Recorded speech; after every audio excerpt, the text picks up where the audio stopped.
A Tudor-style roof peeks through the Tennessee treetops.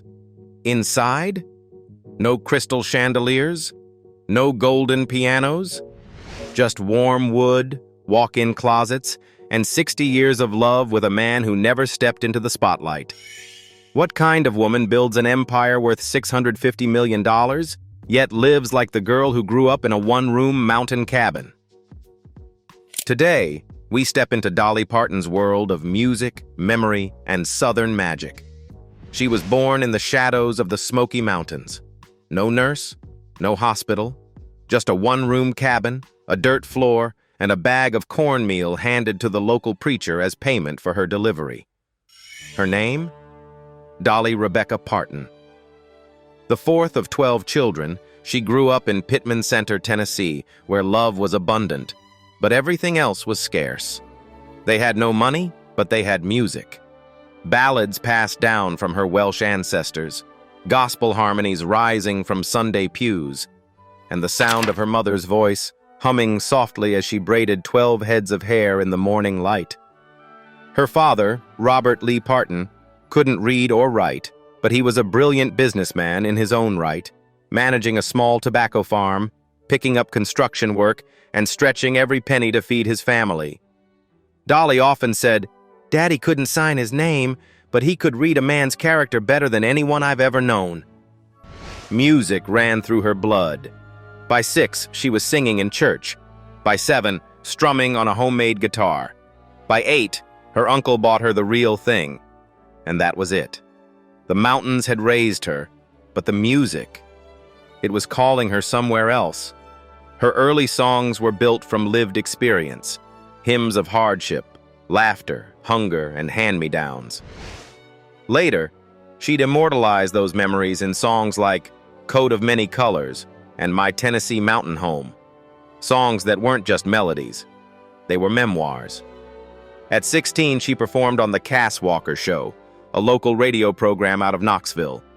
And with her high school diploma still warm in her hands, Dolly packed a cardboard suitcase and left for Nashville the very next morning. She didn't wait. She never waited. Nashville, 1964. The city was fast, competitive, and full of men who thought they knew better. But Dolly? She had something more dangerous than youth or beauty. She had vision. She signed with Monument Records, which first tried to brand her as a bubblegum pop singer. It didn't work. The twang was real, the roots too deep. But it wasn't until her country compositions started charting, for other artists, that the label realized they'd been holding back a storm. Her debut album, Hello, I'm Dolly, dropped in 1967, and with it, the world finally met her voice, her truth, her unapologetic shine. It wasn't polished, it was pure. But success wasn't instant. She was underestimated, brushed off, dismissed as just another cute blonde with a big smile. Until Porter Wagoner came calling. He invited her onto his nationally syndicated television show, making her a household name across America. Together, they recorded hit after hit, duets that climbed the country charts. But behind the scenes, Dolly was dreaming bigger. She loved Porter. She respected him. But she knew it was time to step out of the shadows. So she wrote a goodbye letter, not on paper, but in song. I Will Always Love You. Written in 1973, released in 1974, it became her first number. Uno solo hit, a gentle parting, a personal anthem. Years later, Elvis Presley wanted to record it. Dolly was thrilled, until Colonel Tom Parker demanded half the publishing rights. Dolly said no. It broke her heart, but it made her empire. Because 2 decades later, that same song would be recorded by Whitney Houston, and it would become one of the best-selling singles of all time. Over 20 million copies sold. 14 weeks at number 1. And Dolly? She earned more than $10 million in royalties while keeping every word, every note, every penny hers. It was a masterclass in self-belief. But even as the world embraced her, on stage, on film, in tabloids and rhinestones, Dolly Parton never forgot where she came from. The dirt floor, the one-room cabin, the love that had nothing to do with luxury. Because no matter how far she traveled, her heart always found its way back to Tennessee. Mansion in Tennessee. No marble columns, no 20-car garage, just an ivy-covered Tudor home tucked into the trees of Brentwood, Tennessee. Quiet, unassuming, and deeply hers. This isn't the kind of house you'd expect from a woman worth hundreds of millions. But then again, Dolly Parton has never been what people expected. The house, built in the early 1990s, rests on over 10 acres of wooded land. With 4,795 square feet, 4 bedrooms, and 3 full bathrooms, it's spacious but not extravagant. The kind of place where doors are left unlocked and the front porch is used more than the formal dining room.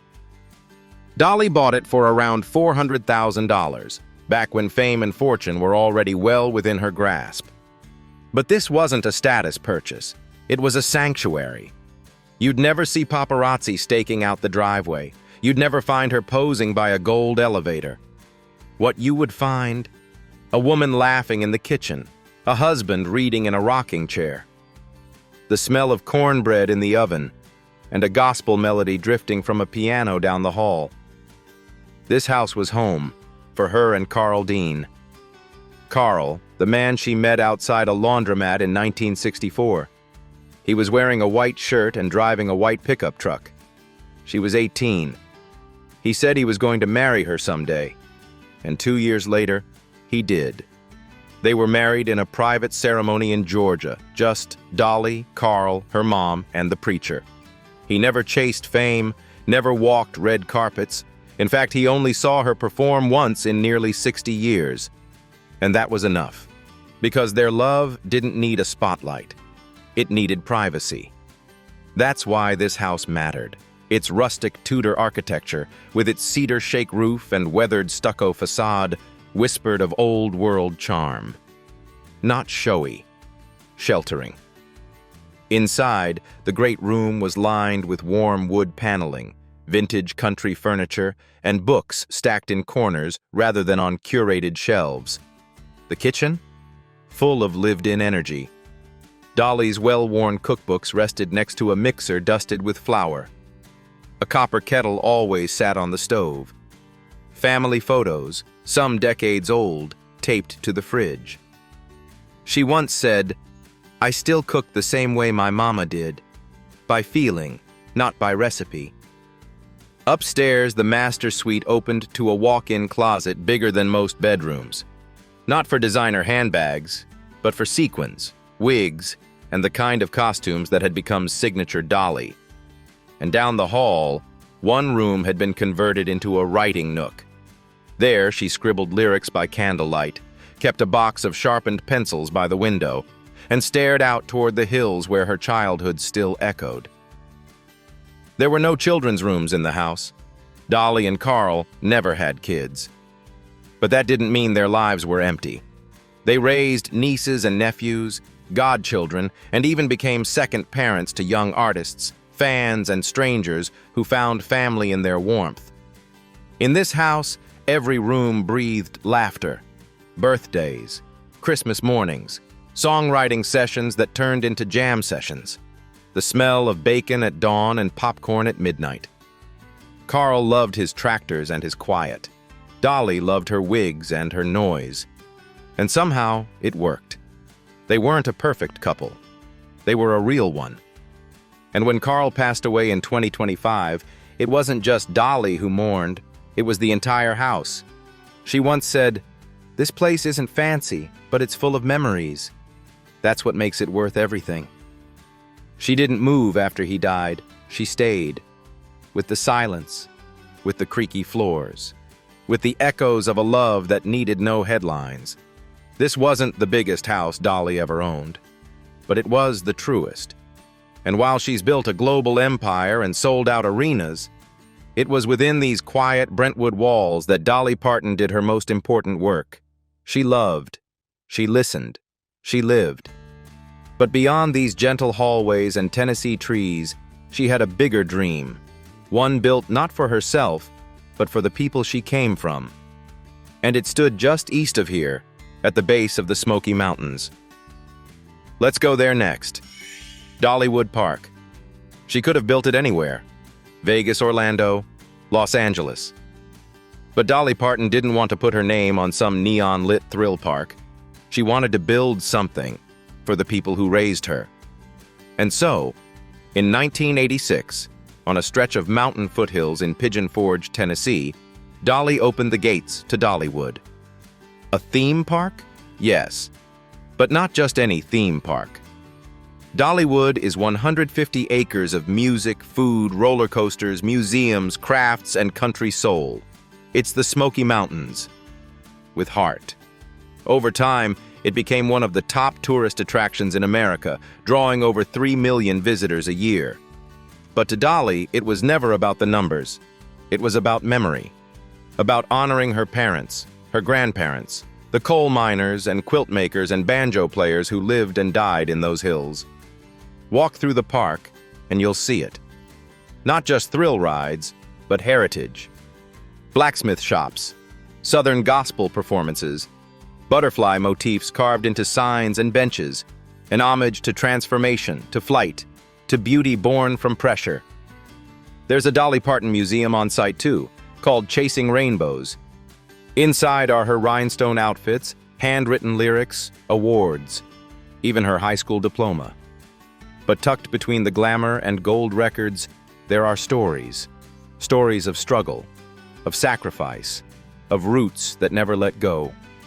And then there's Dollywood's Dream More Resort, opened in 2015. A sprawling lodge inspired by Dolly's own memories of growing up with little and dreaming of more. The name wasn't chosen for marketing. It came from her childhood mantra: dream more, learn more, care more, and be more. And that's exactly what she gave back to her people. Jobs. Dollywood is the largest employer in Sevier County. From ride operators to stage performers to bakers making cinnamon bread, the park supports thousands of families. Education. In partnership with local schools, Dollywood offers scholarships and reading programs. Employees can attend college tuition-free through Grow You culture. In a world racing towards sameness, Dollywood preserves the uniqueness of Appalachia. And above all, it proves that you can take a girl out of the mountains, but you can't take the mountains out of the girl. Because Dolly didn't just build a park. She built a kingdom of kindness, nestled in the very hills that once carried her lullabies. And behind every roller coaster, every banjo riff, every smiling guest, you'll find the fingerprint of a woman who never forgot where she came from. And while Dollywood stands as a living monument to her childhood dreams, there's another side of Dolly's journey, less about kingdoms and coasters, and more about motion. Because long before she built a theme park, before she wore rhinestones on stage or ran a multi-million-dollar company, she sat behind the wheel of a simple Ford, and with one hand on the steering wheel and the other writing lyrics on a napkin, she began to drive her way into legend. Let's take a look at the cars that carried her story. Cars.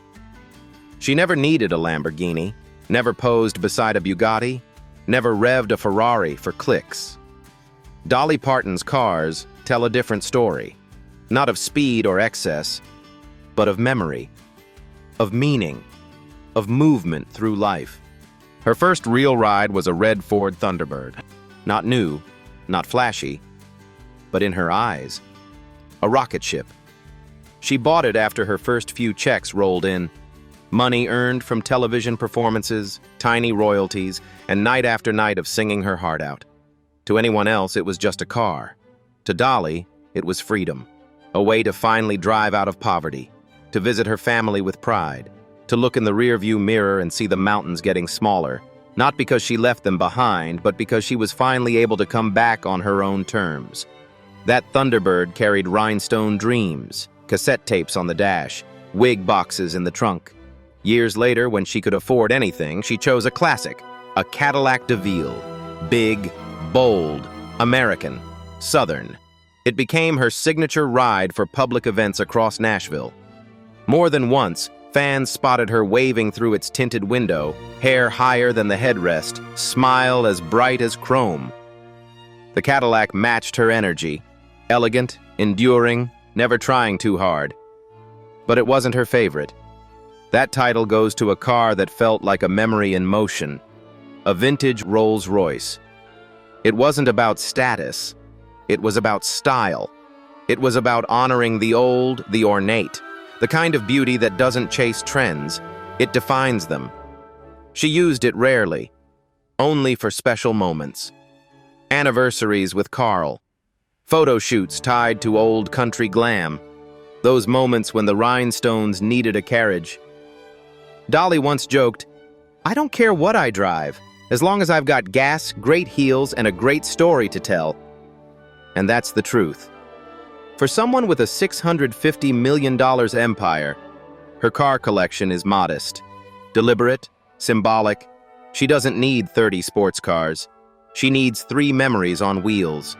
Each one represents a version of herself, the young girl escaping the hollow, the rising star waving to crowds, the queen of country, timeless in pearls and polish. Because for Dolly Parton, luxury isn't measured by horsepower, it's measured by heart. And every car she's ever loved had a seatbelt full of stories, philanthropy. She could have just entertained. She could have stopped at the music, the fame, the empire. But Dolly Parton always knew a voice like hers wasn't just meant to be heard. It was meant to help. And help she did. Not with grandstanding, not with headlines, but with books, blankets, boots, and belief. It began with a single question. What would my daddy have done if he could read? Dolly's father, Robert Lee Parton, was the smartest man she ever knew, hardworking, practical, sharp. But he never learned to read, and that haunted Dolly. So in 1995, she launched the Imagination Library, a small book gifting program in her home county of Sevier, Tennessee. It started with 1,000 children. By 2003, it had reached 1 million books. Today, the Imagination Library has gifted over 200 million books to children around the world, from Appalachia to Australia. Every child, from birth to age 5, gets a free, age-appropriate book delivered to their home each month. No questions, no cost. Dolly says, "If you can read, you can dream. And if you can dream, you can do anything." But literacy was just the beginning. In 2016, wildfires swept through the Smoky Mountains, destroying homes, displacing families, and leveling entire communities.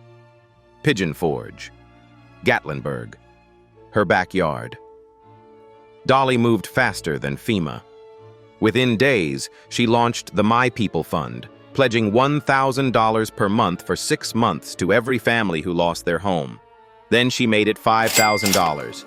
And when the fund ended, she sent each family a $5,000 final check, totaling more than $9 million in direct relief. She didn't stop there. She funded scholarships, rebuilt homes, paid for funerals, and she did it quietly. When asked why she gave so much, she simply said, "Because they're my people. You don't turn your back on your own." In 2020, during the COVID-19 pandemic, Dolly donated $1 million to Vanderbilt University Medical Center, helping fund research that supported the Moderna vaccine. She wasn't a scientist, she wasn't a politician, but she was someone who believed in action. When the news broke, her response was as Dolly as ever. "I'm just happy if I can help. And if I look good while doing it, well, that's a bonus." Beyond crisis response and health, her generosity touches the arts, animals, education, and poverty relief. She's supported HYVI/AIDS organizations, Children's Miracle Network hospitals, animal shelters, disaster relief programs, and countless scholarship funds for students in rural Appalachia.